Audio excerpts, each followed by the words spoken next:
Bonakawa, thank you very much. No idea who Richard is. If you find a Richard working for us, you bring him to me. Let's go over to Govan Whittles now, head of the IEC, wanting the local government elections to be delayed. That court proceeding getting underway today. Not all political parties are happy about this, though. Let's go over to Govan Whittles, who's following the story for us. Hello to you, Govan. You're talking to Mmusi Maimane at the moment. It's a significant day in our democracy. And we hold this briefing with the understanding that the postponement of elections will ultimately be a political consideration, not a consideration for citizens or the laws of this country. One South Africa movement has joined the court action as an intervening party to oppose the postponement of elections. We hold the view that the 27th of October, as the day that was proclaimed, ought to be the day that elections must be conducted. Fellow South Africans, I don't need to remind all of us that our country is in a grave crisis.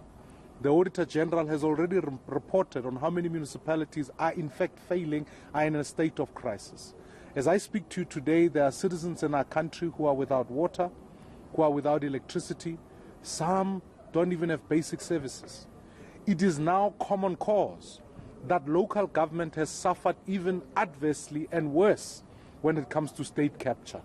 And therefore, to have a government that then comes back to the people to say to the people that we demand for you to postpone elections for even longer is to prolong the suffering of many citizens. Now, like anyone else, I'm very conscious of the fact that these elections occur well within a pandemic. I stand with all South Africans to say we lament the deaths that have taken place, and we stand with all people to say elections must always be safe and must ensure that citizens are protected. But let me be clear about one thing, is the fact that the Constitution obliges the IEC to not only hold free and fair elections, but hold them regularly every 5 years with an extension of only 90 days. Given the conditions of the pandemic, it is our understanding that whether you hold them in October or a postponement up to February, elections for local government this year will always take place under a pandemic. It is improbable that in fact elections will occur outside of COVID. That is the first provision.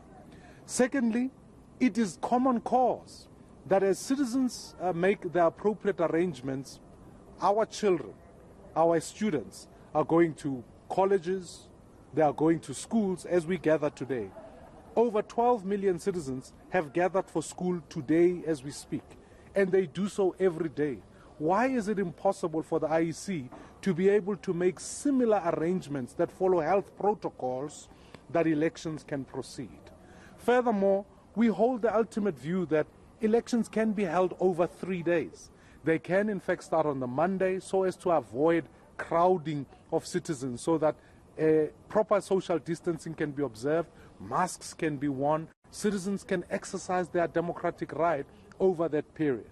And therefore we hold this view, saying that the considerations for postponement of elections are primarily from an executive and a political consideration. Take consciousness about the fact that a country such as Zambia has already now gone to elections.